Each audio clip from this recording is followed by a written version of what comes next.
like war. We like war. We're a warlike people. We like war because we're good at it. And you know why we're good at it? Because we get a lot of practice. This country's only 200 years old, and already we've had 10 major wars. We average a major war every 20 years in this country, so we're good at it.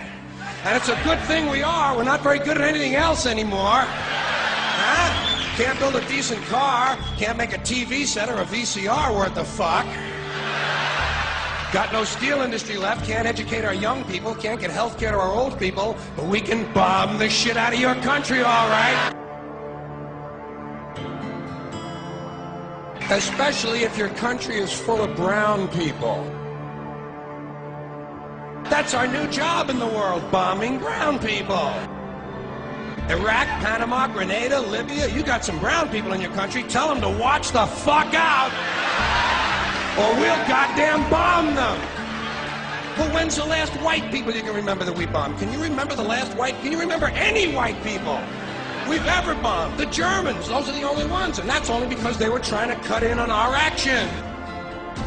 They wanted to dominate the world. Bullshit, that's our fucking job! Now, you probably noticed I don't feel about that war the way we were told we were supposed to feel about that war, the way we were ordered and instructed by the United States government to feel about that war. My mind doesn't work that way. I got this real moron thing I do, it's called thinking. And I'm not a very good American because I like to form my own opinions. I don't just roll over when I'm told to. Sad to say, most Americans just roll over on command. Not me. I have certain rules I live by. My first rule, I don't believe anything the government tells me. Nothing. Zero. Nope. And I don't take very seriously the media or the press in this country, who in the case of the Persian Gulf War were nothing more than unpaid employees of the Department of Defense, and who most of the time function as kind of an unofficial public relations agency for the United States government. So I don't listen to them, I don't really believe in my country, and I gotta tell you folks, I don't get all choked up about yellow ribbons and American flags. I consider them to be symbols, and I leave symbols to the symbol-minded.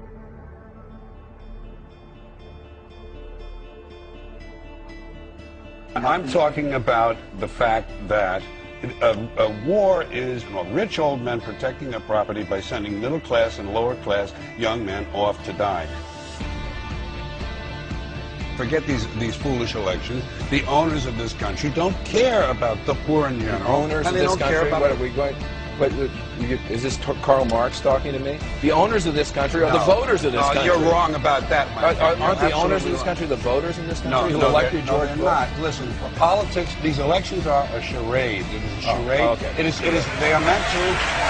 Well, I'll tell you, just listen for a minute. Learn a little something. The elections and politicians are in place in order to give Americans the illusion that they have freedom of choice. You don't really have choice in this country.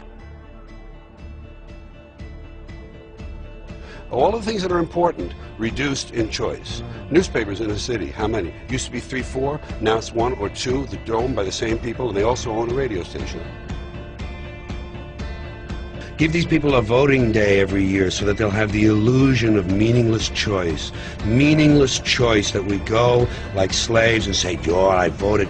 The limits of debate in this country are established before the debate even begins, and everyone else is marginalized or made to seem either to be communist or some sort of disloyal person, a kook, there's a word, and now it's conspiracy. See, they've made that something that should not be even entertained for a minute, that powerful people might get together and have a plan. Doesn't happen. You're a kook. You're a conspiracy buff. A conspiracy buff.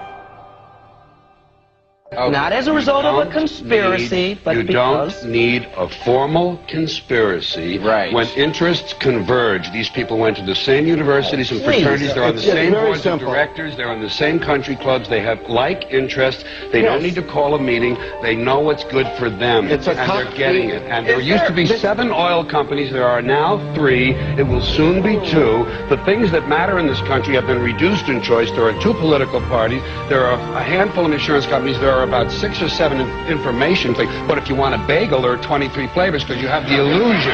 You have the illusion of choice. Right. You don't get the real important choice. There's no freedom of choice. That's a great point.